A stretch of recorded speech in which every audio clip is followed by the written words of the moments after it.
সকাল সকাল মাছ কাটাকাটি করা হচ্ছে। এখানে দেখুন অনেক মজার মাছ, ছোট ছোট বেলে মাছ, তারপরে ট্যাংরা মাছ, গুতুম মাছ। এই মাছগুলো কিন্তু অনেক মজা লাগে খেতে। আব্বা এখন নিয়ে আসলো, তাই মা আর মামি বসে কাটাকাটি করছে।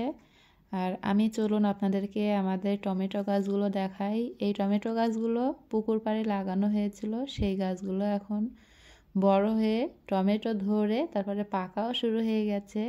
তো চলুন কি পরিমাণ টমেটো হয়েছে আপনাদেরকে দেখাই আমি। আর বেশিরভাগ টমেটোই পাতার ভিতরে, যার কারণে বাইরে থেকে দেখা যায় না। পাতাগুলো না সরালে টমেটো দেখার উপায় নেই। কি পরিমাণ টমেটো হয়েছে দেখুন, প্রত্যেকটা গাছেই এইভাবেই টমেটো হয়েছে।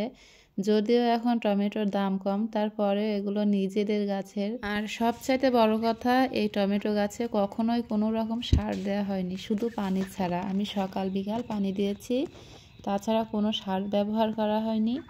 এমনিতেই এত সুন্দর হয়েছে, মাটি ভালো আছে, যার কারণে কোনো সার প্রয়োজন হয়নি।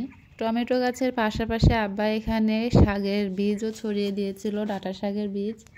তো মুরগির জ্বালায় আর শাক হওয়ার মতো নেই। চারা বেরোনোর আগেই মুরগি মাটি হাসিয়ে একবারেই নষ্ট করে ফেলে, যার কারণে শাকগুলো তেমন একটা হয়নি। তো ভাবছি এখন থেকে একটু বেশি পানি দিব, তাহলে এখানে ভিজা ভেজা ভাব থাকলে মুরগিগুলো আর আসবে না, আর শাকগুলো বড় হয়ে যাবে যেগুলো বেরিয়েছে ছোট ছোট চারা। ছাদেও আমি টমেটো গাছ লাগিয়েছি, কিন্তু সেগুলোতে এখন ফুল আসছে, এখনও টমেটো ধরেনি। মাশাআল্লাহ, দেখুন কত সুন্দর টমেটো হয়েছে।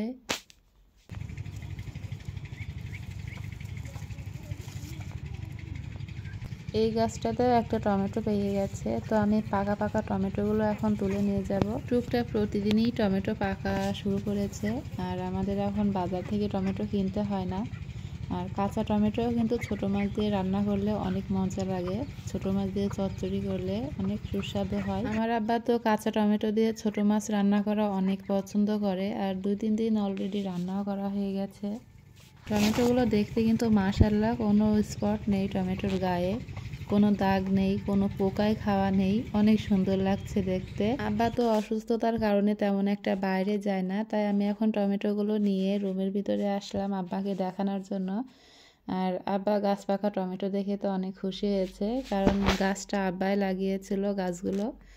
আর আব্বা গাছগুলো লাগিয়েছিল, কিন্তু গাছগুলো ছোট থেকেই যত্ন করেছে আমি, কারণ আব্বা পেঁয়াজ খেতে সময় দিয়ে পারে না, টমেটো গাছের এখানে কি আসবে। আর এখন তো আব্বা পেঁয়াজ খেতেও যেতে পারে না, আব্বার মনটা সবসময় ছটফট করে, কারণ সুস্থ থাকতে আব্বা সকালে বিকালে সবসময় পেঁয়াজ খেতেই যেত, সময় দিত বেশিরভাগই পেঁয়াজ খেতে।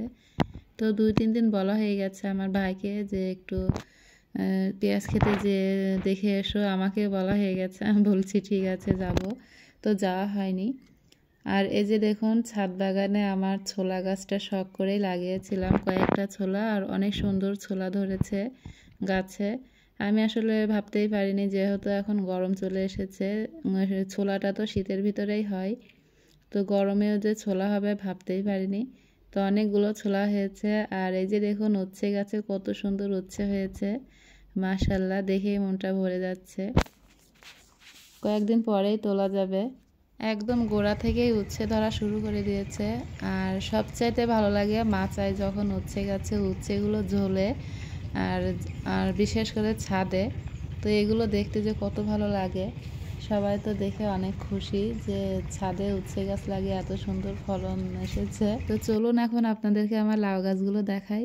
এই বস্তার ভিতরে যে লাউ গাছটা দেখতে পাচ্ছেন, এটা তো গত আগের একটা ভিডিওতেই দেখিয়েছিলাম লাগানো।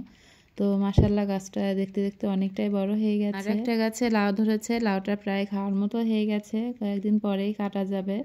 আর এই গাছটাতেও একটা লাউয়ের জালি এসেছে ছোট্ট। লাউয়ের জালিগুলো পোকাতে নষ্ট করে দিচ্ছে, যার কারণে তেমন একটা হচ্ছে না। তো পোকা দমন করার কোনো কিছু করা যায় কিনা চেষ্টা করে দেখব। গোল লাউয়ের এই জাতটা মনে হয় ভালোই আছে, কারণ দেখুন অনেকগুলো জালি পড়েছে পাতার গিরায় গিরায়, জানি না হবে কিনা। পোকা তো নষ্ট করে দিচ্ছে, অন্য গাছে লাউয়ের যে জালিগুলো এসেছিল বেশিরভাগই নষ্ট করে দিয়েছে। তো দেখা যাক কি হয়, যদি রিজিকে থাকে তাহলে হবে, আর যদি না থাকে তাহলে হবে না। আর এই তো এদিকে আমার এই লাউ গাছটাতে 2টা লাউ হয়েছে, একটা তো খাওয়ার মতো হয়ে গেছে, আর একটা এখনো ছোট, কেবল জালি ধরেছে। তো লাউটা পাকা হয়েছে, ভেবেছিলাম সোজা লাউ হবে, প্রথম লাউটাই কেমন বাঁকা হয়েছে। যাই হোক, হয়েছে তো। তো মাশাআল্লাহ এই গাছেও অনেকগুলো জালি পড়েছে, দেখুন প্রত্যেকটা পাতার গোড়ায় গোড়ায় এরকম জালি দেখা যাচ্ছে, অনেকগুলো জালি আছে। তো হবে কিনা জানি না, পোকার জন্য তো লাউ হতেই পারছে না।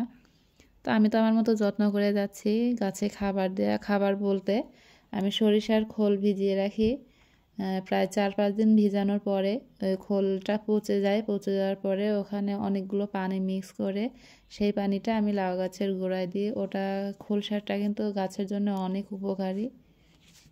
মা আর মামির মাছ কাটা শেষ হয়ে গেছে, এখন ছাদে চলে এসেছে সরিষা ধোয়ার জন্য। তো সরিষাগুলো ধোয়া হচ্ছে এখন। সরিষাতে অনেক মাটি ছিল, আর মাটি সহ তো আর তেল বানাতে দেওয়া যায় না, যার কারণে এখন বালতির ভিতরে করে নিয়ে ধোয়া হচ্ছে। আর প্রচুর কাদা বেরোচ্ছে, দেখুন ভিজিয়ে রাখছে, কিছুক্ষণ ভিজানোর পরেই ধুয়ে ফেলছে সুন্দর করে। আর এই তো এখন ইফতারের সময় হয়ে গেছে, তাই আমরা সবাই ইফতার নিয়ে বসে পড়েছি। দুলাভাই এসেছে মালয়েশিয়া থেকে, দুলাভাইও আছে, আর কোলে হচ্ছে আমার আপুর ছোট ছেলে, পাশে আমার ভাই বসে আছে। আমরা ফ্যামিলি সবাই মিলে বসেছি ইফতারের জন্য। তো এটাই ছিল আমার আজকের ভিডিও। তো আগামী পরবর্তী ভিডিও দেখার জন্য সবাইকে আমন্ত্রণ রইল। সে পর্যন্ত সবাই ভালো থাকবেন, সুস্থ থাকবেন। আল্লাহ হাফেজ।